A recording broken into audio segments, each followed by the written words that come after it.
سيدنا فالعز لنا لإجابته.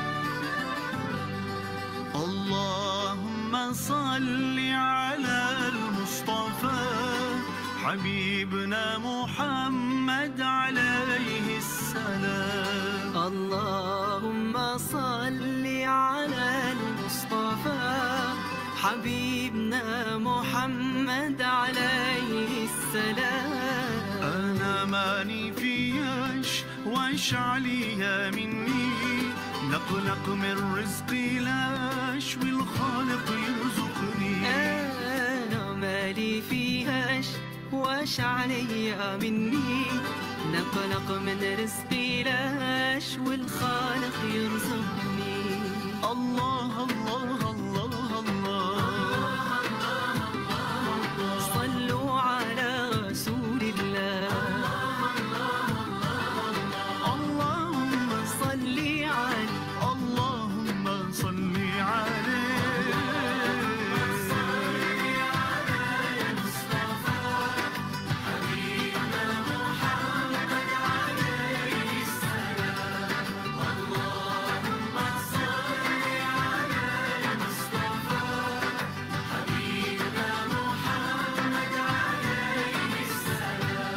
يا قلبي ثق بالله فهو المعطي المانع، وارضى بقضاء الله إنك لله رجاء. ماذا في علم الله الخير في الواقع، واقنع بالشيء بلاش من يقنع يستغني. الله الله الله الله، ولا ما في قلبي غير الله. اللهم صل عليه اللهم صل عليه.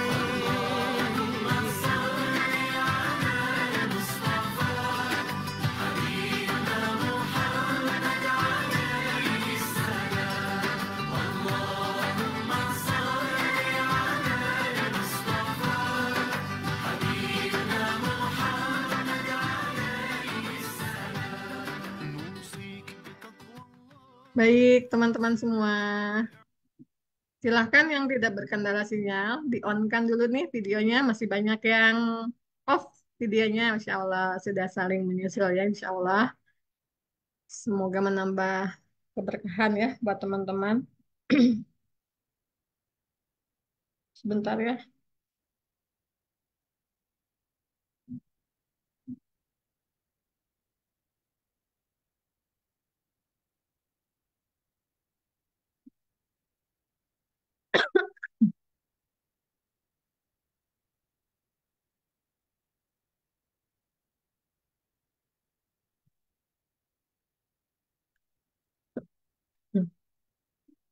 Baik teman-teman yang perangkatnya belum di rename, silahkan di rename terlebih dahulu nama dan kota asalnya dari mana, biar nanti kita bisa saling mengenal nih nama-nama teman-teman yang bergabung di ruang Zoom ya, Insya Allah.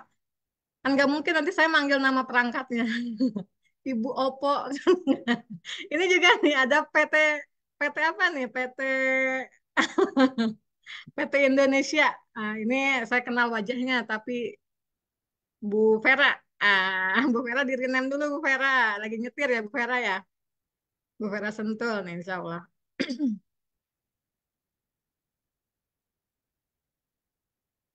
Ya silahkan sudah di rename dulu. Teman-teman yang di ruang Facebook juga selamat bergabung ya. Silahkan di apa di on kan. Soalnya kalau yang di ruang Facebook mah on ya videonya. Baik, Bismillahirrahmanirrahim. Assalamualaikum warahmatullahi wabarakatuh. Alhamdulillah. Waalaikumsalam warahmatullahi wabarakatuh. Alhamdulillahirabbil alamin. Kita dipertemukan kembali ya di workshop sholat husu, selawat serta salam. Marilah selalu kita curahkan pada Nabi kita Nabi Muhammad Shallallahu Alaihi Wasallam. Rabbi sahbi sadri wa yassir li amri wa nuqdatan min lisani yafqahu qawli. Rabbi zidni ilman warzuqni fahman bi rahmatika ya arhamar rahimin. Baik teman-teman semua, apa kabarnya semuanya? Insyaallah. Alhamdulillah, baik Teh, Alhamdulillah baik, sehat. sehat. Alhamdulillah. Baik Alhamdulillah. teman-teman semua, untuk menambah keberkahan kajian kita di sore hari ini, kita awali ya dan kita buka dengan membaca Al-Fatihah bersama-sama. Bismillahirrahmanirrahim. Iya kan.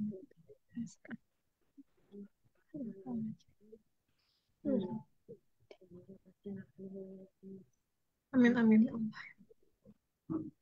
Baik teman-teman, di pekan kok di pekan ya, terasa kayak pejuang subuh.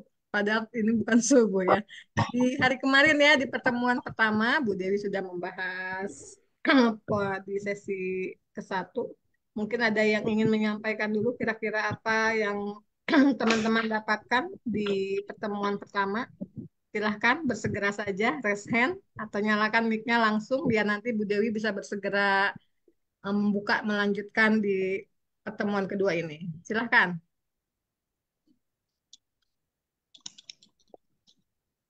Inti poin yang teman-teman dapatkan di pertemuan pertama kemarin.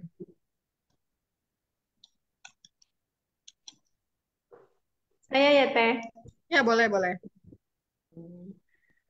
Assalamualaikum warahmatullahi wabarakatuh. Waalaikumsalam.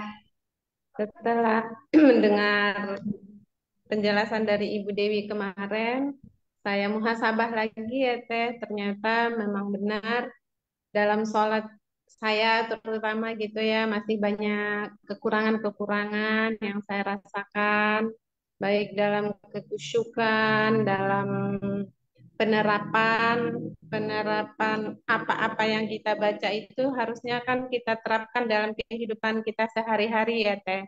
Ya, Ternyata masih ada sedikit-sedikit, mungkin banyak ya, nggak sedikit-sedikit gitu ya, yang belum terrealisasikan dalam kehidupan saya sehari-hari gitu. Alhamdulillah setelah mendapatkan selalu murojaah belajar terus, insya Allah kedepannya mungkin bisa lebih diperbaiki lagi gitu, agar bisa menjadi orang yang lebih bertakwa lagi gitu Teh. amin, insya Allah.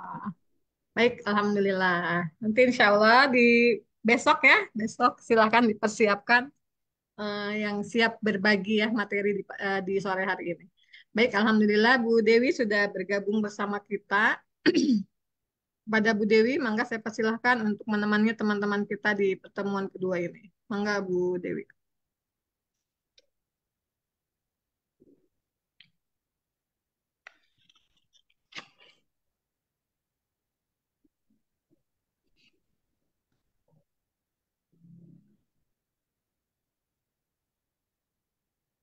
Assalamualaikum warahmatullahi wabarakatuh. Waalaikumsalam. Waalaikumsalam warahmatullahi wabarakatuh. Masya Allah, barakallah ya. Sore-sore biasanya ibu-ibu ini sibuk di dapur teh, Masya Allah, Allah izinkan ya, digerakkan hatinya.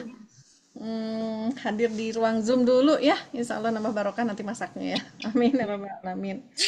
Ya baik, Teh Yani, apa kabar Teh Yani? Di mana Teh Yani? Rumahnya baru terus. Ya, Masya Allah, Alhamdulillah. Assalatu wassalamu ala rasulillah wa ala alihi wa ashabihi wa mawalah. Asyhadu an la ilaha illallah wa asyhadu anna muhammadan abduhu wa rasuluh. Rabbi shrah li sadri wa yassir li amri wa hlul 'uqdatam min lisani yafqahu qawli. Rabbana zidna ilma warzuqna fahma bi rahmatika ya arhamar rahimin. Amin ya Allah ya rabbal alamin.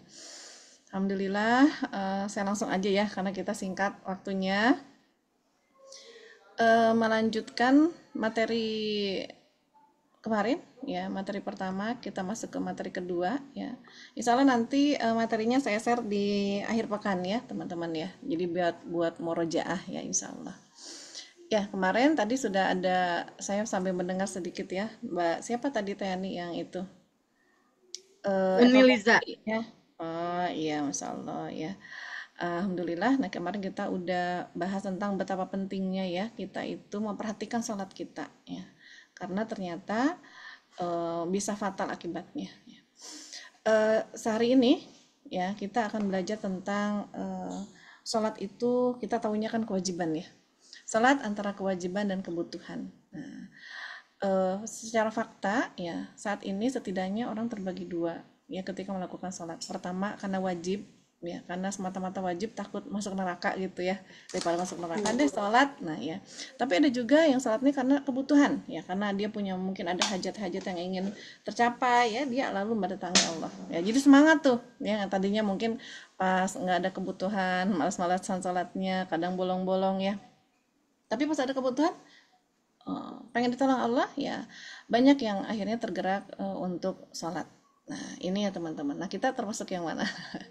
Ya pertanyaannya kenapa sih kok diwajibkan sama Allah gitu ya. Nah sebelum ke sana kita lihat dulu ya bagaimana sih perbedaan seseorang yang sholatnya biasanya karena kewajiban dan karena kebutuhan. Tapi kebutuhan di sini bukan kebutuhan yang tadi ya.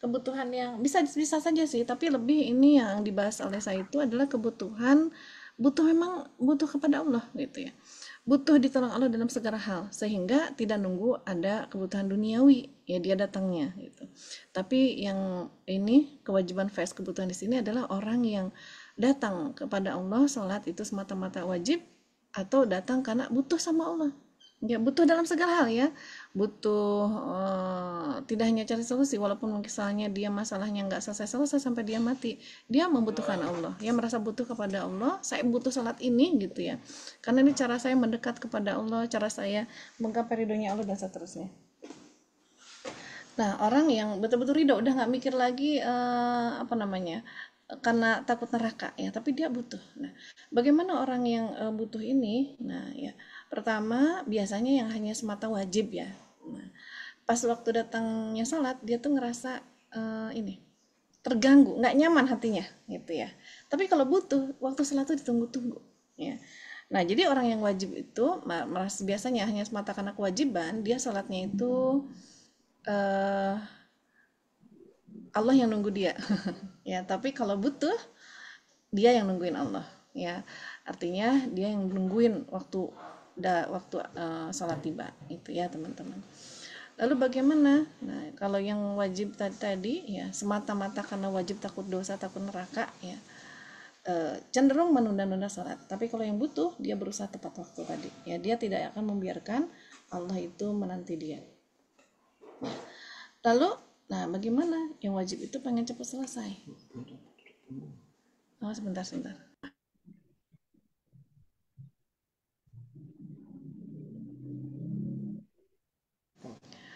teman-teman sebentar saya harus pindah ruangan dulu ya ruangannya mau dipakai sebentar Baik.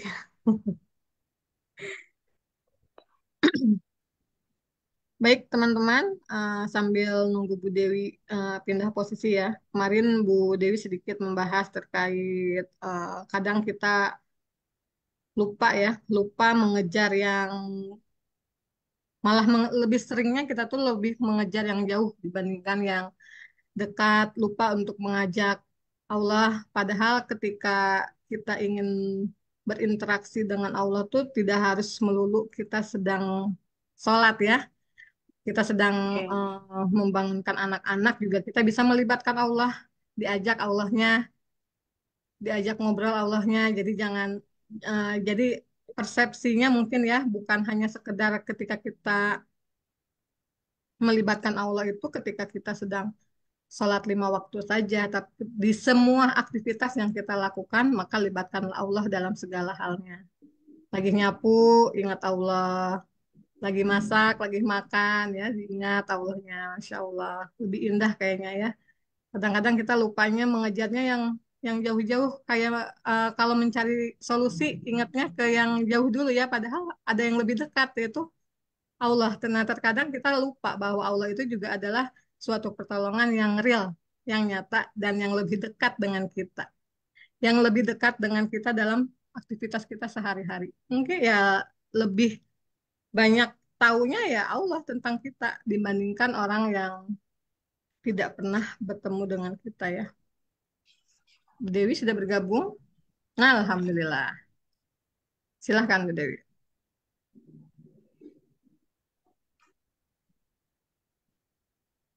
Nggak diterusin teh ini evaluasinya. Terusin ngisi materi. Ya, baik ya teman-teman tadi ya. Nah, kemudian bagaimana berikutnya ciri-ciri orang yang sholatnya karena semata kewajiban ya. Sebetulnya dia hatinya berat gitu. Akhirnya dia nggak khusyuk. Yang penting sholat ya. Nah, tapi orang yang merasa butuh sama Allah, butuh terbebas dari keji dan mungkar gitu ya, butuh nanti pas dihisab itu mudah hisabannya, dia akan berusaha mencapai kehusuan dalam sholatnya. Nah, ya. Kalau sekarang teman-teman masih di posisi ternyata semata kewajiban, nah ya nggak apa-apa, itulah lemahnya manusia ya. Kita tinggal apa sekarang? Tinggal minta maaf sama Allah, lalu ganti sholat-sholat yang lampau itu ya, dan cicil ya, dan kita berikhtiar ya mencapai di sholat-sholat kita berikutnya di mencapai kehusuan. Ya. Oh iya, saya sudah cari tulisan ya dari Syekh Abu Rustah. Ternyata adanya itu bukan tulisannya tapi link Facebooknya. Nah ternyata Facebooknya di ban kayaknya ya. Biasa kalau orang-orang soleh itu banyak yang takut ya. Insya Allah ya. Semoga nanti dapat tulisan lainnya ya teman-teman. Masih saya carikan insya Allah. Baik, nah berikutnya ya, sholat adalah kewajiban. Kenapa ya? Kenapa sih wajib? Nah, ya mungkin selama ini kenapa harus sholat? Ya wajib. Terus kenapa wajib? Nah, itu pertanyaannya. Kok diwajibkan? Nah, mungkin itu yang perlu kita pahami filosofinya ya teman-teman menurut saya. Karena kalau kita nggak tahu filosofi ya itu biasanya nggak kayak gini lah. Kenapa harus makan? Karena kita tahu filosofinya kenapa harus makan, jadi kita mau makan. Ya walaupun kadang-kadang malas makan ya, tapi karena kita tahu filosofinya ini untuk kesehatan macam-macam, kita jadi terdorong untuk makan. Walaupun ya hanya sekedar sesuap dua suap, yang penting makan ada terisi. Nah kadang-kadang kan gitu. Karena kita tahu filosofinya. Ya. Nah dan ini memang sholat adalah kewajiban ya. Di dalam surat An-Nisa 103, Bismillahirrahmanirrahim. Inna sholata kana 'alal mu'minina kitaban mawquta. Ya. Sungguh salat itu adalah kewajiban yang ditentukan waktunya atas orang-orang yang beriman. Ya. Nah ini teman-teman ya, jadi betul kewajiban dari Allah. Nah terus kapan mulai wajibnya? Nah ini ya, saya kira ini hadis yang kita sangat familiar dengan hadis ini ya. Dari Abdullah bin Amr radhiyallahu anhu, ia berkata Rasulullah SAW bersabda, suruhlah anak kalian sholat ketika berumur 7 tahun dan pukullah mereka ketika berusia 10 tahun. Jika mereka meninggalkan sholat dan pisahkanlah tempat tidur mereka antara anak laki-laki dan anak perempuan. Nah, ini menarik teman-teman ya. Kenapa sih ya disuruh sholat itu mulai 7 tahun? Ya. Tapi dipukulnya setelah 3 tahun berikutnya. Ya. Nah, ini sebetulnya ada hikmah di balik ini ya. Suruh. Nah, namanya nyuruh itu ya tidak begini ya, jangan dibayangkan nyuruh itu ayo sholat gitu ya, tapi menyuruh agar dia sholat, agar dia melakukan suatu aktivitas tertentu atau sebuah perbuatan. Nah, kalau kita pakai teori perbuatan teman-teman ya, ini saya nggak ada slide-nya ya, tapi silahkan dicatat ya teman-teman kalau memang diperlukan ya. Secara teorinya perbuatan itu adalah hasil dari seseorang itu berpikir ya, hasil dari berpikir. Nah jadi hasil dari berpikir yang melahirkan pemahaman, mohon maaf ya. Perbuatan adalah hasil dari pemahaman seseorang terhadap sesuatu ya, dan pemahaman itu hasil dari berpikir ya. Misalnya perbuatan apa? Teman-teman kalau ngegaruk pakai apa? Gatel nih ya. Teman-teman pakai apa? Perbuatannya gimana kalau menggaruk? Kadang pakai jari. Kenapa digaruk? Kenapa nggak digini? Kenapa nggak dicubit? Kadang-kadang kita tusuk tuh ya. Nah, teman-teman mungkin melakukan berapa aktivitas begitu. Mungkin ada waktunya kita gatalnya tuh cukup dipukul-pukul mungkin ya. Tapi cenderungnya nih, saya ini gatal nih misalnya gitu ya. Nah itu sebetulnya sebuah aktivitas perbuatan yang itulah dari kita memahami sesuatu. Apa yang kita pahami itu hasil kita berpikir. Kita ngeliat fakta nih, mengindra fakta yang berupa gatal ya, berarti terindra di kulit. Nah, dan kita tuh punya informasi bahwa yang bisa menghilangkan gatal itu adalah mungkin informasi itu dari kita percobaan gitu ya, atau ngeliat orang lain, oh kenapa gitu-gitu, oh itu menghilangkan gatal. Atau kita percobaan pas gatal, oh ternyata kalau diusap ini nggak hilang gatalnya gitu ya, lama-lama kita tusuk. Kadang-kala kalau nggak ada kukunya ya, kalau gatalnya pak ini banget, nah kita cari yang bisa nusuk ya, misalnya apa, kadang-kala apa pakai apa ya, mungkin ada tusuk gigi, kadang-kala pakai ujung pulpen mungkin ya. Nah itu karena kita bisa, kenapa kita berbuat seperti itu, karena kita memahami bahwa untuk menghilangkan gatal itu seperti itu hasil dari berpikir. Awalnya karena mengindra fakta ya, mengindra fakta berupa gatal. Nah itu teman-teman ya. Jadi bagaimana supaya, kenapa anak disuruh melakukan aktivitas sholat, berarti ini adalah sebuah rangkaian, bukan ayo sholat nak wajib nanti masuk neraka, bukan itu ya. Berarti karena perbuatan adalah hasil dari sebuah pemahaman, dan pemahaman hasil dari berpikir, maka yang harus dilakukan apa, ajak anak berpikir ya, berpikir sehingga dia paham kenapa dia harus sholat ya teman-teman. Nah itu pun yang harus kita lakukan. Kalau sekarang kita masih merasa berat tentang kenapa harus sholat wajib ya, nanti insya Allah kita di kelas ini akan dibimbing pelan-pelan gitu ya. Saya akan ajak teman-teman berpikir, akhirnya paham kenapa harus sholat gitu ya, kenapa wajib. Nah seperti itu. Dan ini silahkan nanti bisa terapkan ya kepada anak-anaknya atau ke sahabat-sahabat lainnya kalau memang dirasa bermanfaat ya. Nah makanya berapa jedanya sampai 3 tahun ya. Setelah 3 tahun 10 tahun, nah harusnya dengan jeda tersebut itu sudah terbentuk pemahamannya. Berarti nggak sehari 2 hari. Kalau mengajarkan sholat yang dimaksud adalah mengajarkan bacaannya, gerakannya, itu mah seminggu juga beres. Anak-anak tuh cepat banget hafal Qurannya, hafal bacaan gitu ya. Karena bukan itu, ini waktunya 3 tahun ya. Nah itu teman-teman. Jadi pas udah tahun ke-10 tahun ketiga ya, usia 10 tahun, anak ini dipukul. Dan pukulannya bukan pukulan yang gitu ya, tapi ada caranya juga memukul ya. Ketiak tidak boleh ngangkat ya, dan pukulan hanya nakut-nakutin aja gitu supaya dia mau sholat maksudnya. Tapi dengan syarat 3 tahun ini kita maksimalkan pemikirannya sehingga dia paham gitu ya teman-teman, dan akhirnya melakukan aktivitas sholat tadi ya. Pertanyaannya, kenapa dimulainya di usia 7 tahun gitu ya. Ini menarik ya teman-teman. Jadi kalau kita perhatikan ya, ini dikaitkan dengan teori perkembangan tumbuh dan kembang anak gitu. Anak-anak itu yang pertama aktif apa sih di dalam diri manusia? Yang pertama aktif itu adalah pendengaran. Ya. Di dalam Al-Quran banyak sekali pendengaran, penglihatan, dan hati. Nah, terus begitu ya, kalimat-kalimat begitu dalam Quran itu. Pendengaran ya, yang aktif pendengaran. Maka saat itu mulai didik anak itu dengan diperdengarkan hal yang baik-baik kan begitu ya. Itu sangat menentukan nanti kualitas anak yang dilahirkan kan begitu ya. Kalau teori barat banyak didengarkan musik, katanya musik klasik gitu ya. Nah itu kan teori barat. Kalau kita harus yakin bahwa dengan Al-Quran ya, tidak ada tandingannya kalau anak diperdengarkan seperti itu ya. Nah itu kemudian begitu dia lahir, nah dia awal-awal mungkin ya bulan awal-awal minggu-minggu pertama, kedua, ketiga ya, dia masih pendengaran ya. Lalu mulailah matanya bisa melihat ya, mulailah aktif matanya. Nah jadi teman-teman, indera ini adalah ya telinga, mata itu kan indera ya. Nah indera ini adalah salah satu komponen agar manusia itu kedepannya bisa berpikir ya. Nanti kita akan belajar tentang teori berpikir juga insya Allah ya, agar manusia bisa berpikir.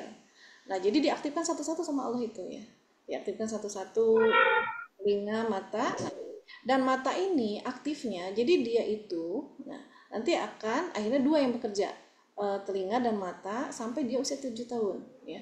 Jadi artinya begini teman-teman, kenapa ketika dia mulai berkembang ya, anak itu senang ciluk bak ya, pasti dia ketawa gitu ya. Terus kalau kita ngumpet, walaupun kita kelihatan badannya, tapi matanya doang yang ngumpet. Misalnya ada pintu ya, kita cuma ngumpet mata, kepala kita doang, badannya masih kelihatan sama dia. Cari bunda, cari abi, cari umi, anak tuh pasti nyari-nyari. Pas kita muncul lagi tuh matanya, dia pasti ketawa. Ketemu, dia kadang-kadang bingung, mana hilang umi, abi gitu ya. Padahal badannya kelihatan ya, karena dia berpikirnya memang dengan mata. Ya, yang namanya terlihat itu adalah terlihat dengan mata. Jadi artinya saat ini anak di bawah 7 tahun dia berpikirnya dengan sesuatu yang konkret yang ada depan mata ya. Mata ketemu mata, kalau nggak ketemu matanya gitu ya, dalam pikiran dia itu, dalam benak dia itu, dia menangkap bahwa emang orangnya lagi hilang gitu, walaupun badannya ada gitu ya. Nah teman-teman, nah dia belum bisa memahami sesuatu yang abstrak ya. Dia belum bisa memahami sesuatu yang abstrak. Jadi tentang janji besok, kemarin itu abstrak, ya. Makanya anak di bawah usia 7 tahun nggak bisa diajak berjanji. Nah, nanti kalau kamu ke warung nggak boleh makan es ya. Iya, bener nih. Iya, ikut bunda. Iya, ya bener. Kenapa lebih ya janji ya janji. Begitu ke warung gimana? Kan depan mata dia, gitu ya. Si es itu depan mata dia. Nah, kalau orang tua nggak paham, ini apa ini anak ini tidak amanah, pembohong, nanti begitu statementnya kepada anak tersebut ya. Nggak bisa dipegang janjinya, ya kita yang salah gitu ya. Bikin janji dengan anak yang tidak bisa memahami apa itu janji. Ya. Karena itu nggak konkret, ya dia belum bisa memahami yang konkret. Termasuk dia belum bisa memahami sesuatu yang goib. Kan nggak konkret gitu ya, yang goib itu belum bisa dia pahami. Nah di usia 7 tahun ke atas itu sudah mulai, makanya dikatakan itu usia mumayyiz ya, sudah bisa membedakan baik dan buruk, sudah mulai aktif tuh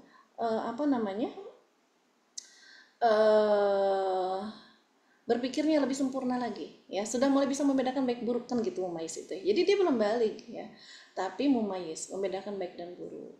Nah ini bunda teman-teman ya biasanya ini materi parenting itu saya bilang kayak bunda ya. Nah tapi saya masukkan ke sini karena ini penting banget, nanti kedepannya kita belajar tentang sholat ini ya teman-teman. Nah sampai di sini ya. Jadi kenapa di usia 7 tahun? Nah ternyata kalau dikaitkan dengan teori-teori tumbang anak ini masya Allah ya, luar biasa, pas banget, tepat banget ya. Nah jadi teman-teman lalu bagaimana kita itu harus, nah berarti kan mumayyiz itu dia kemampuan berpikirnya sudah mulai jalan gitu ya.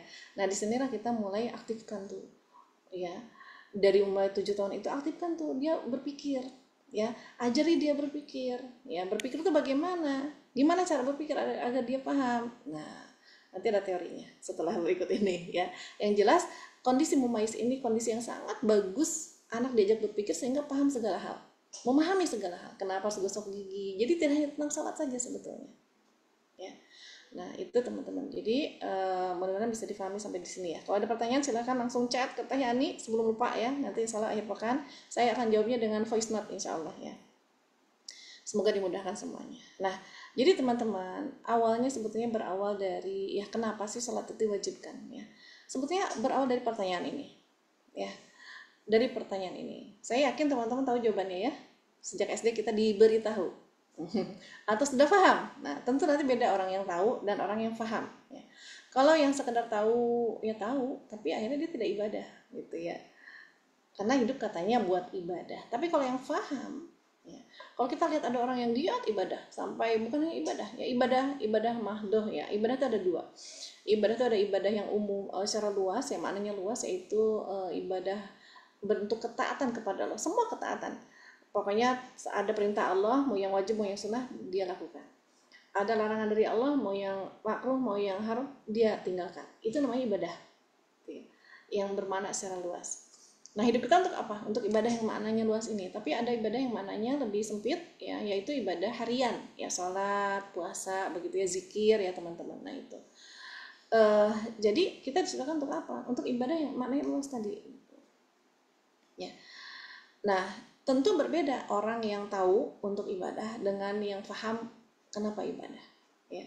Bedanya apa? Kalau kita lihat tadi orang yang giat banget ibadah sampai dia rela menginikan nyawanya, jiwa raganya untuk Allah gitu ya, berarti dia paham untuk apa dia diciptakan, paham kenapa ibadah gitu ya.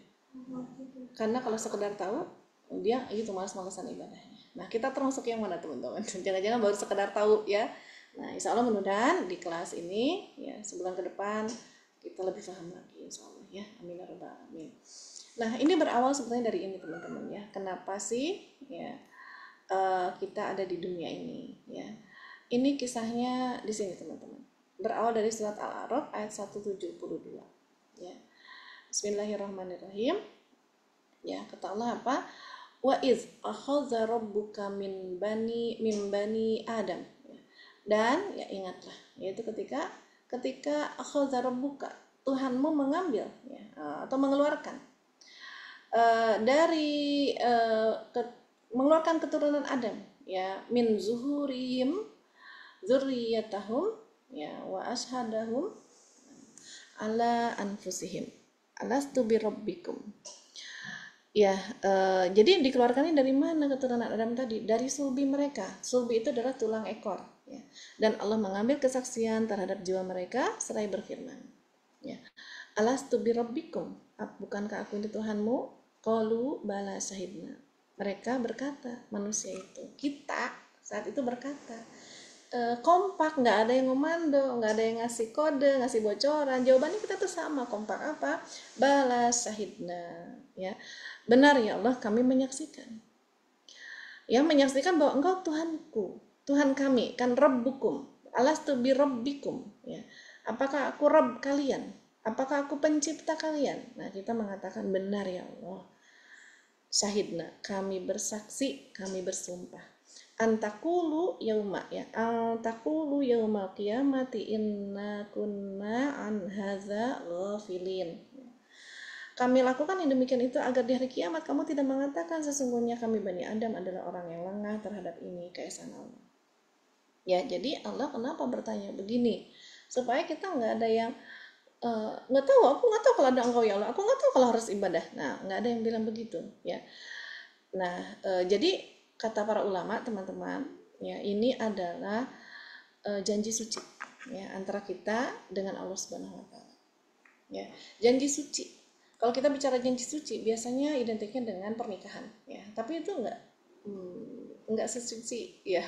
Enggak. Kalau suci mah berarti enggak ada yang kurang suci, ya. Tapi makna kesucian yang hakiki adalah, gitu ya, hubungan kita dengan Allah. Ya. Jadi kalau pernikahan mungkin ya ikatan suci itu terjalin ketika ada ucapan. Nah, dengan Allah pun tidak ada ucapan. Kalau nikah itu saya nikahkan, saya terima gitu ya. Nah, tapi kalau ini alastu birabbikum bala syahidna, maka terciptalah hubungan antara kita dengan Allah Subhanahu wa taala, ya. Nah, apa hubungannya? Hubungan penghambaan, ya, hubungan antara Tuhan dengan hambanya, ya, antara Rob dengan hambanya. Nah, jadi teman-teman, ini sebetulnya maknanya bagaimana? Jadi kalau dari beberapa tafsir yang saya baca gitu ya, yang saya pelajari, bahwa ini jadi ada yang menjelaskan bahwa saat itu memang teman-teman kita tuh di alam ruh itu dikeluarkan gitu ya dari sulbi orang tua kita gitu ya, dan bisa jadi umur ruh kita itu nggak jauh beda umurnya gitu ya. Lalu kita dikumpulkan. Nah, yang keren itu satu yang terjadi adalah kita bisa melihat wajahnya Allah. Bayangin ya, kalau kita ya betul-betul memahami ini, betapa bahagianya kita saat itu gitu ya. Kita kadang-kala ada mungkin orang yang kita sering melihat ya, kalau saya pribadi mungkin tidak merasakan, tapi ya bisa ngerasain lah ya. Ada orang yang dari kecil mungkin belum pernah lihat wajah orang tuanya, tentu merindukan. Ya, apa yang terjadi ya setelah ketemu, karena mungkin terpisah ya atau dipisah, pas ketemu luar biasa kebahagiaannya.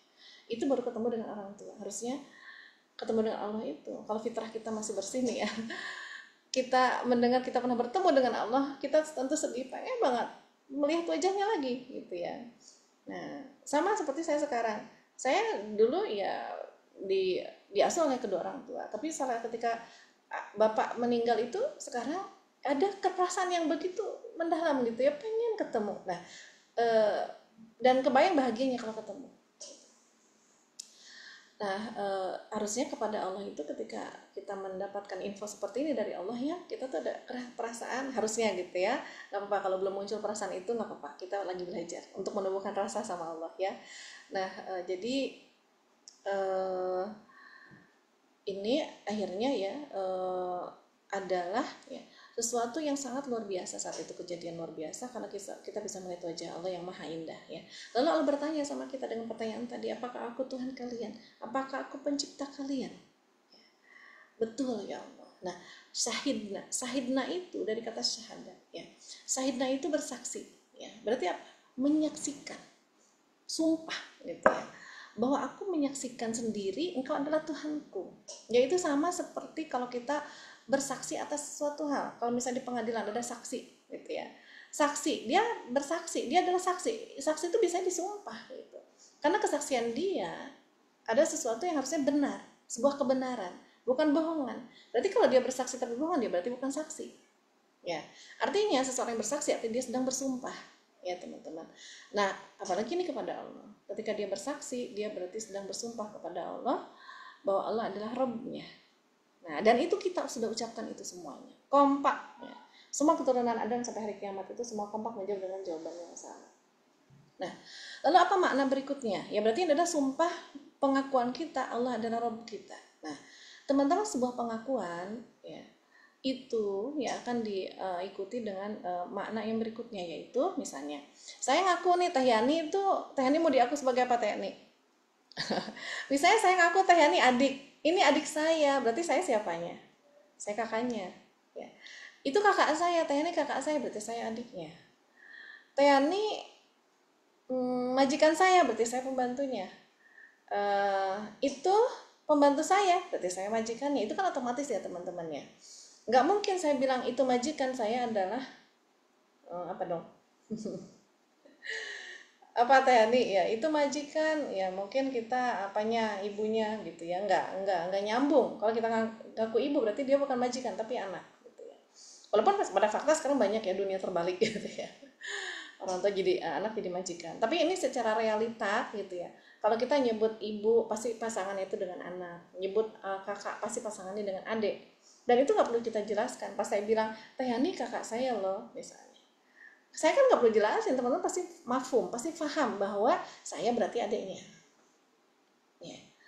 Teh Yani anak saya pasti ibunya, saya nggak perlu jelasin. Teh Yani anak saya loh, dan saya ibunya loh, kan itu ya ngabisin omongan gitu ya, sia-sia. Orang juga ngerti kali, mungkin akan dia gituin ya, iyalah orang itu anak kamu ya pasti kamu lah ibunya gitu ya. Nah itu jadi apalah jadinya ketika kita mengatakan benar ya Allah engkau Tuhanku, Robku, berarti kita sedang menyatakan apa? Otomatis kita sedang menyatakan, sedang bersumpah hal yang menjadi pasangannya, yaitu aku bersumpah aku adalah hambamu ya Allah. Nah itu ya maknanya begitu teman-teman. Teh suara saya jelas ya? Jelas. Wah, insyaallah ya. Baik, nah begitu ya teman-teman. Jadi ucapan ini nggak sembarang ucapan sebetulnya. Kita sedang bersumpah akan menjadi hambanya Allah. Nah berikutnya apa? Hamba, Rob, atau mau kita di ibu, istri, suami, majikan, pegawai, anak, apalagi ya, kakak, adik. Nah itu adalah sebutan-sebutan yang mereka punya makna, mereka itu memiliki aktivitas tertentu. Ya, misalnya ibu aktivitasnya mengasuh, mendidik, gitu kan. Kalau istri beda lagi, sebutan istri itu bukan mengasuh mendidik, tapi istri itu karena pasangannya adalah suami. Artinya apa? Istri itu pekerjaannya adalah pelayanan, kan gitu ya, ketaatan. Nah itu pekerjaan istri. Jadi identik.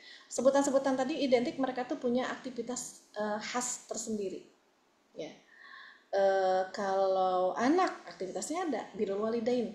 Gitu. Anak itu kan kerjaannya begitu, birrul walidain. Kalau suami identik tuh aktivitasnya adalah menafkahi, mendidik gitu ya. Kalau mendidiknya mendidik siapa? Mendidik istri. Kalau ayah, nah berarti mendidiknya mendidik anak begitu. Karena ayah itu pasangannya adalah anak. Begitu ya teman-teman. Berarti kalau kita bilang engkau adalah Rob dan aku adalah hamba. Nah hamba itu apa? Kita bukan bilang pasangan Rob itu hamba. Pasangan Rob itu bukan istri, bukan anak, bukan apa, bukan gitu ya. Tapi adalah hamba. Nah hamba itu juga identik dengan suatu aktivitas tertentu, yaitu apa? Ibadah. Artinya kita itu sedang bersumpah mau beribadah kepada Allah dengan mengucapkan bala syahidna. Mengandung makna tersebut teman-teman. Jadi kita di alam ruh itu sepakat semua kompak, nggak ada yang memandung, nggak ada yang maksa. Ketika Allah bertanya, kita tuh menjawab otomatis dengan jawaban yang sama. Kita sedang menjawab apa? Bahwa kita mau beribadah kepada-Mu, sedang bersumpah untuk beribadah kepada Allah. Nah ini teman-teman. Ya ini yang mungkin kita sering mendengar ayat ini tapi mungkin kurang memahami maksudnya apa gitu. Jadi kita pernah bersumpah kepada Allah bahwa kita akan mentaati Allah Subhanahu wa taala, akan beribadah kepada Allah Subhanahu wa taala. Itu teman-teman ya. Nah lalu apa? Ya kalau udah bersumpah pasti setiap ada orang, jangan kan dia bersumpah dia cuma ngungkapin sesuatu, misalnya tadi aku ibunya loh, tapi kita nggak ngelihat dia tuh beraktivitas sebagai seorang ibu yang ada anaknya dijual misalnya ya, dikesak-kesak, disiksa, dia apa gitu, kita pasti bilang itu kok bisa sih seorang ibu kayak gitu, itu bener ibunya? Nah, kita masih mempertanyakan sebuah ucapan ya, pasti dipertanyakan. Atau misalnya ada kita bilang aku sekarang jadi pedagang, pebisnis, tapi kita nggak pernah lihat dia jualan apa gitu, kita pasti bertanya Walaupun dia nggak bersumpah bener loh, aku bersumpah seorang pedagang, tapi kan ucapan itu mengandung konsekuensi, ada apa ya, yang mengikuti konsekuensi di belakangnya itu dari ucapan tadi. Ada apa, berupa pembuktian. Ya. Nah maka Allah menurunkan kita satu persatu di bumi untuk membuktikan sumpah kita tadi kepada Allah. Ya, apakah kalian mengira kalian mengatakan beriman, ya, menjadi hamba Allah, ya, beriman kepada Allah, benar ya Allah engkau adalah Rabbku, ya, tapi kalian tidak diuji. Nah Allah turunkan satu-satu di bumi, diuji sumpahnya, sumpah mau menghamba kepada Allah. Ya, sampai di sini mudah-mudahan bisa dipahami ya teman-teman ya. Jadi ini kisah kita tuh berawalnya di situ, ya, yaitu di mana, nah ini anggap ya garis kuning ini garis waktu, ya, pernah datang suatu masa ketika waktu berjalan itu Allah mulai menciptakan makhluk-makhluknya gitu ya. Allah mulai menciptakan langit dan bumi, ya, kemudian Allah juga menciptakan, lalu mulai menciptakan kita manusia ya. Seiring berjalannya waktu Allah mulai menciptakan kita di manusia. Yaitu ternyata kita tuh hidupnya tuh ada di beberapa wilayah kehidupan, ya, masa kehidupan, tempat hidupnya beda-beda. Nah ternyata kita pertama kali hidup itu di alam ruh tadi, gitu ya teman-teman. Sekarang masih ada nggak yang ngantri di alam ruh? Banyak ya. Lalu seiring berjalannya waktu satu-satu nih turun ke bumi ya. Gimana? Pindah langsung ke bumi? Nggak, di rahim dulu. Ya, kita sekian saat di rahim sampai kita siap lahir, dan sekarang kita sedang ada di bumi. Dan nanti ya insya Allah kita akan ada, bukan insya Allah, kita yakin pasti ya kita akan melewati tahap-tahapan kehidupan berikutnya. Ya, nah itu teman-teman. Jadi di alam dunia ini untuk apa sebetulnya Allah turunkan kita ke bumi? Kenapa kita ada di sini? Ya karena kita mau membuktikan sumpah penghambaan kita kepada Allah. Tapi kan kita lupa, misalnya gitu ya. Kan kita lupa. Tadi kalau nggak dijelasin ya Allah ngasih tahu aja, kadang kala kita GP ya, kata Allah itu engkau pernah bersumpah loh. Kita kan mungkin sering dengar ayat ini, tapi ya nggak peduli juga gitu mungkin ya. Bahkan ada yang tidak mau membuka Al-Quran, bahkan beriman kepada Allah ya. Banyak sekali gitu. Yang sudah beriman pun mengaku beriman ternyata kan lalai dalam urusan penghambaan ini. Ya itu teman. Padahal kita sangat tahu, kita itu nggak pernah tahu kapan waktu kita selesai ujiannya, ya. Ujian pembuktian penghambaannya itu kapan selesainya, tapi betapa banyak di antara kita gitu ya yang masih berleha-leha. Padahal kita udah tahu kita nyawa itu bisa sewaktu-waktu dicabut gitu ya. Udah beres nih kata Allah pembuktiannya, ada batas waktu semua. Ya, yang jadi masalah adalah batas waktu memang tidak dibukakan sama Allah. Karena itulah the rules-nya, gitulah, itu aturan mainnya begitu ya. Ya Allah pemilik alam semesta ini, tentu hanya Dia yang berhak membuat aturan main. Dan tentu aturan mainnya adalah aturan main yang terbaik. Bukan terbaik ya. Aturan main yang baik. Ya, nggak ada yang lain. Yang lain itu nggak bisa. Kalau bikin aturan main, yang lain pasti ada mungkin bentuk kezuliman. Allah itu maksudnya Allah dari sifat zulim. Aturan main yang sudah Allah tetapkan itulah aturan yang satu-satunya aturan yang baik, gitu ya teman-teman. Untuk seluruh makhluknya bahkan seperti itu. Ya jadi itulah sedikit filosofi ya. Kenapa kita itu ada di dunia ini? Ya ternyata untuk beribadah. Nah, bentuk ibadah itu bagaimana? Ternyata kan maknanya luas ya. Bentuk ibadah tadi adalah segala bentuk perintah Allah dan larangan Allah. Kita laksanakan itu, kita tinggalkan juga larangannya, maka itu adalah bentuk ibadah. Kapan sih? Kapan kita itu melaksanakan perintah Allah tadi dan menjauhi larangannya? Ketika Allah hadirkan masalah ujian-ujian dalam kehidupan. Kisahnya, mungkin kisah apa sekarang ya? Kisah sedih, kisah bahagia. Nah, Allah meminta responnya sesuai dengan apa yang Allah sudah tetapkan, tunjuki ya dalam buku panduan. Nah makanya teman-teman, masya Allah ya Allah itu maha baik gitu. Ketika Allah pengen menguji manusia, menguji sumpah penghambaannya, Allah itu membimbing dengan segenap pembimbingan yang luar biasa agar manusia itu sukses dalam masalah penghambaan ini, ujian penghambaannya ini. Ya, kalau ada coach yang keren banget, coach itu ya teman-teman, coach ya pelatih saat ini gitu, bisa dibayar tuh per jamnya itu luar biasa mahal banget ya. Dan belum tentu pelatih itu misalnya kayak pelatih bola, belum tentu dia bisa main bola ya, tapi dia yang membimbing para pemain bola agar main bolanya benar gitu. Tapi kalau Allah Subhanahu Wa Taala ya betul-betul dia itu membimbing manusia. Nah bimbingan Allah itu kita kenal sebagai hidayah ya. Jadi hidayah itu teman-teman bukan sekedar petunjuk. Ya, karena kalau petunjuk kan sudah ada petunjuknya Quran dan Sunnah, tapi mana manusia masih banyak yang tersesat gitu ya. Tapi bimbingan itu adalah Allah pengen memastikan manusia itu semuanya masuk surga dengan bimbingannya. Ya, salah satu bimbingan memang adalah diturunkannya Al-Quran. Ya. Nah, apa saja sih bimbingan dari Allah? Nah, jadi teman-teman beda banget dengan ujian sekolah ya. Kalau ujian sekolah itu kita nggak boleh nyontek, gurunya guru pengawas bukan pembimbing, ya, gitu. Nggak boleh nyontek. Yang nyontek di DO. Yang kerennya ujian penghambaan ini kita justru wajib nyontek. Yang nggak nyontek itu justru yang di DO gitu ya.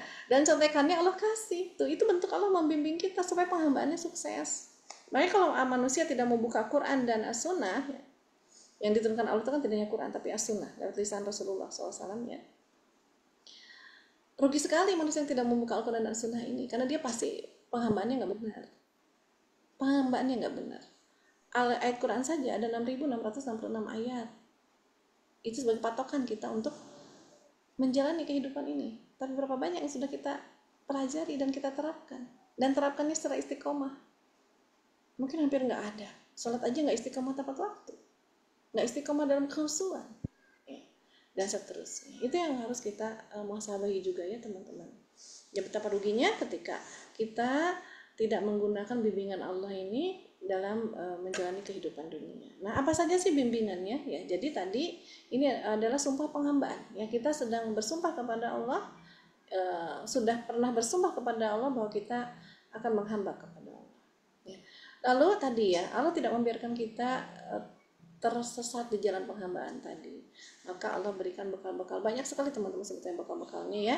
Nah, jadi bekalnya itu apa? Yang bekal pertama Allah berikan yaitu Allah berikan bekal berupa akal, ya, akal. Nah, ini luar biasa akal itu. Nah, makanya tadi dikaitkan dengan mumayyiz tadi, gitu ya teman-teman. Ya, itu mumayyiz itu adalah dia kondisi di mana akalnya udah mulai bisa bekerja, gitu ya.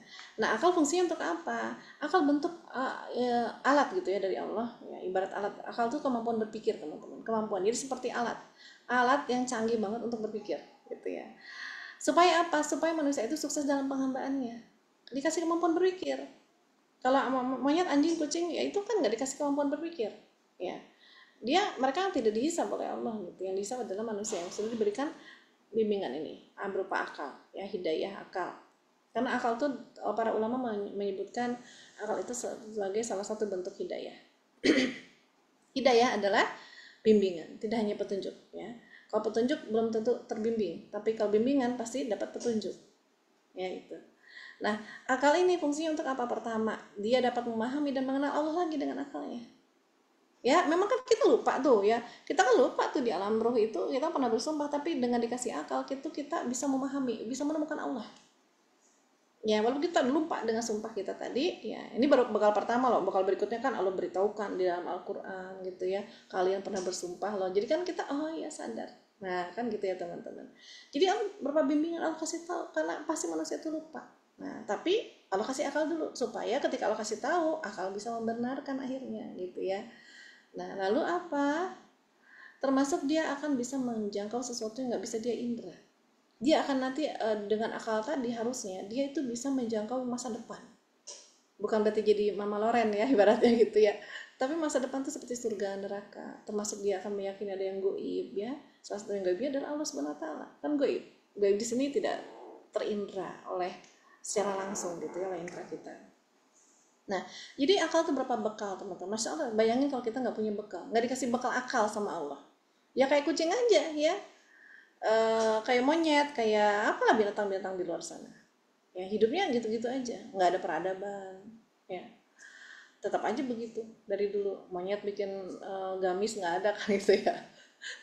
Ya dia malu, mau jegang, mau apa juga nggak ada malunya gitu, karena tidak beri akal. Mereka kalau sakit ya atau apa, mereka nggak bisa ngapa-ngapain. Ya, termasuk akal itu bisa membedakan baik dan buruk. Nah makanya kan mulai aktifnya itu tadi di usia mumayyiz 7 tahun. Ya, jadi Masya Allah ya, kenapa sih nggak aktif sejak bayi gitu ya? Itu juga salah satu bentuk bimbingan dari Allah. Bayi itu yang nggak ada bayi langsung bisa loncat lari, nggak ada. Dibimbing bayi itu ya, awalnya bisa miring, nggak bisa balik lagi gitu ya, baru miring nggak bisa balik lagi gitu ya. Ntar lama-lama di masa telungkup juga nggak bisa balik lagi ya. Mulai nanti dia bisa telungkup bolak-balik, dia mulai guling-guling, bertahap banget ya. Di situ Allah sedang memberikan bimbingan kepada manusia ya.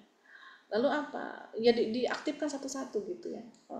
Bimbingan-bimbingan dari Allah itu akalnya diaktifkan satu-satu. Nah makanya nanti ya usia 7 tahun mulai itu diaktifkan lagi sama Allah, bisa membedakan baik buruk, mulai abstrak gitu ya cara berpikirnya. Nah supaya dia ingat lagi mau ngapain sih di dunia itu, mau menghamba. Jadi ini tuh adalah jaminan ya, cara Allah membekali kita gitu agar kita tuh sukses dalam penghambaannya. Masalahnya seringkali banyak manusia tidak dipakai akalnya gitu ya. Alat yang Allah kasih itu nggak dipakai sama manusia, itu yang jadi masalah gitu ya. Nah tapi ada solusi lain dari Allah. Allah tahu manusia itu nggak suka pakai akalnya, dikasih solusi berikutnya ya. Nantikan solusi berikutnya, nantikan bimbingan berikutnya dari Allah ya. Kita satu-satu poin sekarang itu adalah poin ini teman-teman ya. Lalu apa? Akal ini juga Allah berikan kemampuan ya berpikir untuk memikirkan apa. Kalau ada solusi masalah-masalah kehidupan, apa ya solusinya? Akal tuh bisa memikirkan ya. Kalau ada yang sakit, akhirnya kan ada berdiri rumah sakit, ada sekolah dokter, sekolah perawat, ada sekolah buat laboriannya ya, kemudian macam-macam gitu ya, alat-alat kesehatan, kemudian obat-obatan, itu kan awalnya ada masalah tadinya, masalah ada orang yang sakit, lalu manusia tuh berpikir terus mencari solusi-solusi, itu berkembang banget. Teknologi itu kan hasil dari awalnya ada masalah ya itu teman-teman. Jadi Allah, Masya Allah, akal ini adalah bentuk bekal dari Allah, bentuk bimbingan dari Allah agar manusia itu menghambanya gampang. Itu ya teman-teman. Allah mah baik nggak? Ya bilang dulu terima kasih sama Allah udah dikasih akal ya. Alhamdulillah ya Allah dikasih akal ini ya. Nah berikutnya, nah ini ya saya akan bahas sedikit tentang cara kerja akal. Ya masih ada waktu Teh Ani, berapa jam lagi? Ada sekitar 7 menit. Oh 7 menit ya, apa-apa ya. Ini sedikit bahasan ya. Jadi akal itu adalah kemampuan berpikir ya teman-teman. Kalau mau disadari atau tidak oleh teman-teman ya, ketika kita berpikir itu sebetulnya kita sedang mengolah 4 komponen. Ada 4 komponen berpikir. Apa itu? Ada fakta yang terindra oleh kita, kemudian ada indera, kita punya indera ya, kemudian kita punya otak dan kita punya informasi. Inilah komponen ketika kita berpikir. Jadi kalau salah satu komponen ini tidak ada, itu kita nggak bisa berpikir. Ya, salah satu nggak ada. Misalnya, coba teman-teman tolong pikirkan, tolong jawab pertanyaan saya. Teman-teman Teh Yani itu punya saudara kandung nggak? Berapa saudara kandungnya? Silahkan berpikir, kasih jawaban. Teh Yani yang menjawab dapat apa Teh Yani? Dapat reward berbuka puasa dari Aduh, Allah. masing-masing. Ada berapa? Apakah Teh Yani punya saudara kandung? Nah, kalau ada, kira-kira berapa jumlahnya? Punya 1. Tolong Ada yang ya jawab teman-teman, bukan asal jawab. Kalau nggak tahu bilang nggak tahu, bukan tebak-tebakan 1, 2, 3 gitu ya. Ada, Tani ada yang menjawab benar Tani? Belum. Ya, menjawab benar juga tebak-tebakan. Nah, teman-teman kenapa nggak bisa berpikir? Kenapa nggak bisa menjawab? Apa yang kurang dari komponen berpikir ini? Fakta dan informasi. Nggak bisa mikir. Ya, memang butuh itu berpikir tuh. Ya. Oke, pertanyaan berikutnya, teman-teman. Di sini ada Mbak Lisa. Soalnya kelihatan soalnya Mbak Lisa aja ya, sama Bu Ati. Tapi Bu Ati sorpong. Ini juga off cam. Maaf ya, karena lagi share screen tuh nggak kelihatan semuanya. Ya. Coba tebak, Mbak Lisa itu nama panjangnya apa? Nama panjangnya siapa? Uni Lisa. Pakai Mbak Lisa itu kerudungnya bahannya apa? Belinya di mana? Ayo mikir. Sampai botak juga nggak bisa mikir, kita nggak bisa menjawab jawabannya, ya. Karena apa? Kita kurang info, atau kita nggak tahu faktanya. Kan faktanya cuma terlihat doang, belum terindra dengan yang lain. Kalau kita mungkin deketan sama Mbak Liza, kita bisa pegang kerudungnya. Oh, ini mah bahan anu gitu ya. Oh, karunggoni atau apa gitu ya, biasanya nggak mungkin sih karunggoni ya. Nah, karena kita nggak punya info atau kurang penginderaan. Indera itu berarti 5 ya, 5 indera. Kadang tersentuh, kadang apa, nah gitu. sentuhan ya kulit, nah, lidah ya, dengan lidah kita bisa indera rasa ya. Nah gitu teman-teman, jadi kita nggak bisa berpikir misalnya ya, kita mengindera apa, kita merasakan demam, itu kan terindera dengan apa, dengan kulit kita ya. Kita tentu bingung, aduh sakit apa nih, awalnya pasti gitu, kita blank, udah 5 hari demam tinggi, enggak, kita nggak bisa berpikir terus obatnya apa, paling cuma penurun demam aja, terus demam terus ya, yang ada lemas, yang ada macam-macam. Nah kira-kira teman-teman ngapain, kenapa teman-teman berobat? Sebetulnya itu sedang memenuhi kebutuhan berpikirnya, apa, aku sakitnya apa ya, butuh informasi, butuh fakta apa, diambil darahnya, itu kan fakta terindra, oh ternyata ada bakterinya, ternyata mungkin ada virusnya. Nah kita dapat informasi itu, ternyata kalau virusnya jenis ini namanya DBD, kalau virusnya jenis ini namanya COVID, kalau jenis ini namanya ini, kita dapat informasi itu. Tapi itu kan setelah menggali fakta dulu, ada fakta yang terindra ya. Begitu ya teman-teman, bisa dipahami ya. Jadi itu cara kerja otak ya. Kalau belum paham nggak apa-apa, insya Allah dimudahkan sama Allah nanti berikutnya ya. Jadi sebetulnya pembahasan tentang otak ini juga ya, tentang berpikir, ada saya bahas di kelas Hijrah Cinta ya teman-teman. Kalau mau ikutan gabung boleh. Udah berapa pertemuan TNI yang angkatan terbaru itu? 6 pertemuan ya. Nanti bisa teman-teman kalau mau gabung simak dulu yang 6 pertemuan tadi ya, nanti lanjut, karena setiap pertemuan materinya berkesinambungan ya. Tapi saya di kelas ini ya, karena kita terbatas, karena targetnya bukan pengembangan otak gitu ya, pengembangan akal, tapi targetnya adalah mau sholat khusyuk itu ya. Tapi setidaknya ini jadi informasi sebelumnya, informasi awal dulu buat teman-teman, bahwa inilah ketika kita berpikir itu begitu. Makanya kalau kita bingung mesti ada yang kurang. Kalau nggak kurang fakta, kurang info. Ini apa ya, diapain ya gitu. Nah itu kurang info atau kurang fakta. Kita mungkin belum pernah mengindra fakta untuk masalah-masalah yang sedang kita hadapi, jadi bingung harus bagaimana ya. Begitu seterusnya ya teman-teman. Itulah kemampuan berpikir. Nah sehingga sebetulnya dengan diberikan akal ini yang mampu berpikir begini, manusia itu bisa menemukan lagi alasan kenapa dia ada di dunia. Dia bisa menemukan Tuhannya, Robnya ya. Misalnya bagaimana, misalnya begini, ketika dia melihat alam semesta, mengindra kan berarti kan ya, mengindra alam semesta ya. Harusnya manusia itu terdorong, ini kok ada di sini ya, kok bisa ini diciptain, ini kok terbentuknya bagaimana, siapa yang bikin ya, dan seterusnya. Kita akhirnya akan memahami bahwa ini nggak mungkin ya ada dengan sendirinya.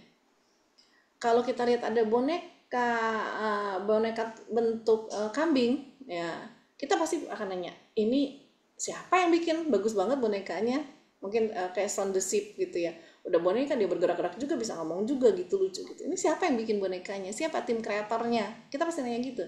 Nah baru yang boneka benda mati aja kita pasti berpikir begitu. Bagaimana dengan benda yang aslinya gitu ya, si kambing, kita akan berpikir tuh, ini setelah mengindra fakta kambing tadi, nggak mungkin tuh dia tuh ada dengan sendirinya, pasti ada yang menciptakan. Nah disitulah kita menemukan Rob kita. Kita akan menjangkau bahwa ada sang pencipta, walaupun kita nggak bisa mengindranya langsung, tapi kita bisa mengindra dia dengan melihat hasil karyanya. Kita tahu tadi si boneka kambing itu pasti ada yang bikin, walaupun kita nggak tahu siapa yang bikin, kita yakin banget mungkin 1000% bahwa si boneka kambing tadi ada yang bikin. Nah kenapa tidak untuk hal yang hidup, yang nyata gitu ya, itu pasti ada yang menciptakannya. Nah akal tuh bisa menyangkau begitu teman-teman, setelah dia mengindra fakta. Makanya dia dengan bekal ini, Allah menginginkan manusia itu menemukan lagi Robnya, mengingat kembali Robnya, Allah Subhanahu wa Ta'ala. Nah jadi ini bekalnya bakal indah banget gitu ya. Nah tapi memang Allah itu juga maha tahu gitu ya, manusia itu lemah, akal itu kadang-kala mikirnya salah gitu ya. Makanya biar nggak berpikir salah, perlu informasi yang benar. Makanya bekal berikutnya adalah Allah utus Nabi dan Rasul untuk memberikan informasi-informasi yang benar. Allah bimbing kita langsung sebetulnya ya, lewat lisan Rasul. Ini loh begini, ini begini, Tuhan itu ada dan namanya itu Allah. Allah langsung membimbing kepada kita. Membimbing, betul-betul membimbing setiap detiknya kehidupan kita gitu. Supaya informasi yang kita terima itu benar, Tuhan itu Allah ya, kemudian solusi untuk masalah-masalah kita itu apa, ini informasinya, ini yang benar tuh seperti ini. Terus termasuk kita juga butuh informasi yang baik dan buruk itu gimana, Karena kalau baik buruk diserahkan kepada akal manusia, pasti semuanya berbeda-beda menentukan baik buruk ya. Yang menurut ada Teriska di sini. Teriska mana ya? Nggak tahu nih. Mulai muncul nama Teriska di depan saya. Bisa jadi kalau diserahkan kepada akal, menurut Teriska baik, menurut saya buruk. Ya. Menurut saya baik, menurut Teriska buruk. Begitu seterusnya. Kalau diserahkan kepada akal. Termasuk misalnya jujur dengan bohong. Teman-teman, jujur itu baik atau buruk? Bohong itu baik atau buruk? Biasanya beda-beda. Orang kadang secara umum apa? Jujur itu baik, bohong itu buruk. Enggak juga. Kalau diserahkan kepada Sang Pencipta yang memahami hakikat segala sesuatu, ternyata kadang-kala jujur itu malah wajib, bohong juga kadang-kala malah wajib. Jujur itu malah haram dan bohong malah wajib. Kadang-kala begitu. Ya, makanya kita butuh informasi menentukan baik buruk. Enggak, standarnya bukan kita. Nah, oleh sebab itu Allah berikan, turunkan utus Nabi dan Rasul sebagai pemberi informasi supaya akal berpikirnya dengan benar. Nah, ya. Sampai di sini dulu teman-teman ya. Sabar, pelan-pelan, nanti boleh disimak ulang untuk bahan murojaah ya. Artinya sampai di sini ya. Tadi kan kita pengen ngejawab kenapa sih diwajibkan sama Allah? Karena ternyata kita yang mengawalinya. Kita pernah bersumpah ya di alam ruh untuk beribadah kepada Allah, maka salah satu bentuk pembuktian ibadah adalah dengan sholat. Ya sebetulnya itu. Terus kenapa diwajibkan? Ya, karena Allah Maha tahu manusia itu lemah. Pasti ada rasa malasnya beribadah, maka Allah wajibkan ya dengan harapan kalau diwajibkan ada dorongan. Ya, karena manusia itu gini. Dan kalau kita lihat teman-teman ya, Allah itu ya kadangkala isi Quran itu bentuknya motivasi, dikasih tahu tentang surga gitu ya, keindahannya, nanti kalau ini ibadah yang taat kepada Allah itu bagaimana, yang takwa itu seperti apa. Tapi ada orang yang nggak mempan dimotivasi, maka Allah kadangkala isinya adalah ancaman ya. Allah ini neraka, siksa yang pedih, azab yang pedih gitu ya, karena ada manusia yang tergerak dengan ancaman. Nah buktinya kan selama ini kita tergerak ya, sholatnya baru sebatas ini wajib, nggak apa-apa, itu udah bagus banget ya, udah langkah awal gitu. Tapi kan ternyata efeknya kalau itu dipertahankan sekedar wajib, efeknya di berat hati kita, apalagi kita nggak tahu filosofinya gitu ya. Sehingga apa tadi blank apa ya nggak boleh ciri-ciri udah mau maghrib gitu ya. Apa tadi apa tadi saya ngomong apa tadi? Ya, ngomong apa? Kewajiban atau kebutuhan ya sholat itu. Kewajiban, iya kebutuhan atau kewajiban. Iya, jadi yang sholatnya semata kewajiban nanti jadi berat. Nah kita bertahap ya. Jadi ini kita masuk kepada insya Allah nanti kepada kebutuhan sholatnya ya.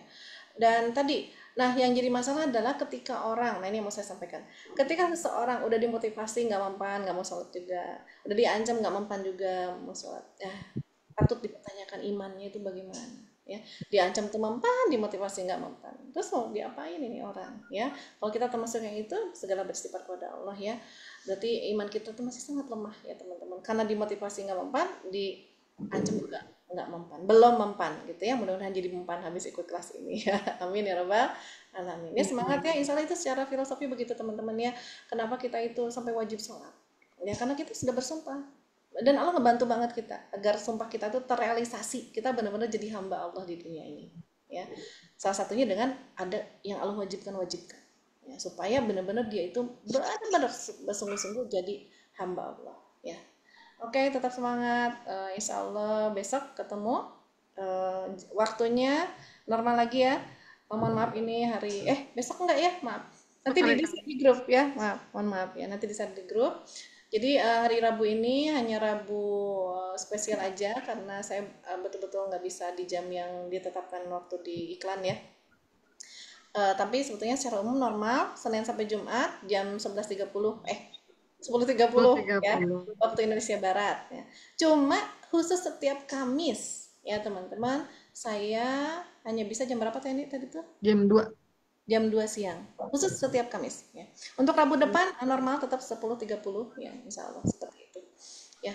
Mohon maaf lahir batin, semoga Allah ridhoi kita semua dan selamat menyiapkan buka untuk yang di rumah. Jangan lupa berbagi.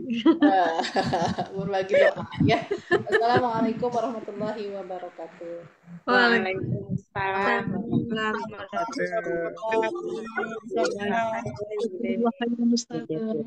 Baik teman-teman, alhamdulillah sudah pukul 16.52 ya, lewat sedikit. Insya Allah biar teman-teman juga bisa bersegera untuk menyiapkan untuk yang di rumah mau berbuka puasa. Kita akhiri kajian kita, workshop kita di sore hari ini. Insya Allah besok kita bertemu di pukul 2 sampai pukul 3. Insya Allah nanti akan saya share ulang ya untuk mereminder teman-teman semua. Baik, kita akhiri dengan membaca Alhamdulillah, alhamdulillahirrahmanirrahim, astagfirullahaladzim, dan doa penutup majelis. Subhanakallahumma wa bihamdika, asyhadu an la ilaha illa anta, astaghfiruka wa atubu ilaik. Sekian saya, mohon maaf lahir batin. Assalamualaikum warahmatullahi wabarakatuh. Waalaikumsalam warahmatullahi wabarakatuh. Ya, terima kasih Teh Yani. Izin keluar ya.